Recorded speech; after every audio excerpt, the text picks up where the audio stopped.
Hey, I'm Jay Kumar, the BassBlaster, and this is your Seafoam Top 5 of the Week. Here's number 1. DC Fishing, Dustin Connell. I talked to him this week. Yes, he just got done with a season where he won 3 tournaments, 3 Bass Pro Tour tournaments. An amazing feat, but what's even more mind-blowing is maybe he could have won 4. He told me he was on the winning spot at Watts Bar, but left it early. So could he have won 4? That's mind-blowing to consider, but what's mind-blowing for him is he won those 3 tournaments he won drop-shotting. He said he never thought that would happen, but with forward-facing sonar, we'll get back to that in a second. Number 2. Did Jacob Wheeler have one of the most insane Angler of the Year seasons of all time? I'm going to say yes, in a way, for sure. He finished in the top 10 in the first 6 events on the Bass Pro Tour and then slid way down to the top 20 in the last one. That is some insane dominance and consistency. He told me that just 1 or 2 fish can mean the difference between a great finish and a mediocre one, and then he credited 1 hook with making that difference where he wouldn't lose those 1 or 2 fish.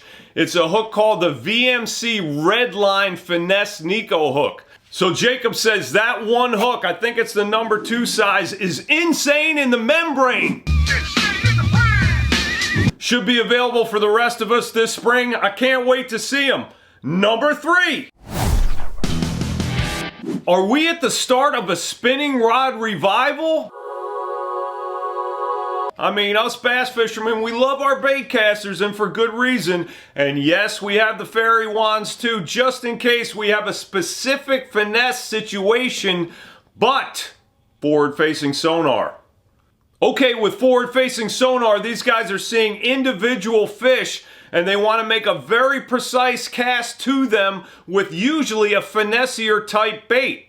And that's why spinning rods might be coming back, or coming back stronger, or be a bigger part of a guy's arsenal, or maybe the bait finesse system, that BFS system, the ultralight bait casters, maybe that becomes a thing. Dustin Connell said to me that spinning rod and understanding your electronics, the possibilities are endless. Bet he's right, but either way, we'll have fun finding out, peeps. Number 4. Hey, Jay Yelas is retiring from pro bass fishing.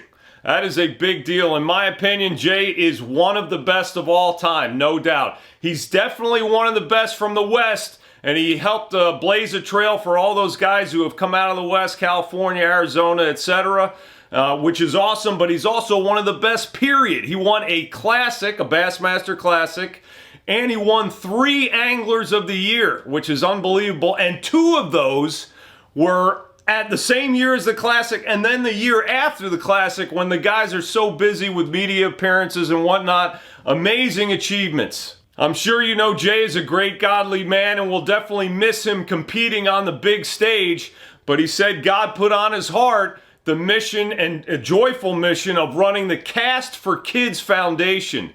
You know, besides fishing these tournaments, I also run the Cast for Kids Foundation. And if you ever want to host an event in your community for some special needs kids, a fishing event, get a hold of us. It's so much fun. And we have over 30 Cast for Kids in the state of Texas this year. And we have events all over the country. So it's just a wonderful time. And we're always looking to start new events. But we need people in local communities to get in touch with us to get some of those awesome kids fishing. Now, if you don't know about Cast for Kids, it's an amazing organization that Jay's been working with for several years now, where they put on fishing events for kids and I think young adults and maybe even adults with disabilities. And it's not just to get them to catch fish, which is great, but it's also to get them to be celebrated for catching fish, or just celebrated in general. Much love to those kids and families, and to you, Jay. I know God will bless you on your new mission, brother. Love you, man. Number 5. Who's Hunter Baughman, or is it Baughman? I'm not really sure how to pronounce it, man. I'm sorry. But he just won the AA level Major League Fishing Toyota Series event on Truman Lake, Missouri, after catching the biggest bag of the tournament on day 3. On jigs he designed himself too, and he barely won it by like a pound and change. And you may have noticed he's missing most of his hands and legs from an illness he apparently had when he was a baby. In other words, Hunter is a hammer fisherman. He's our bassin' brother, and I bet you he makes a lot fewer excuses than the rest of us, or at least me. I'll speak for myself. That's all I got for you this week. Thank you, Seafoam. Go to BassBlaster.com or .rocks to subscribe to the BassBlaster email. See you next week. God bless you.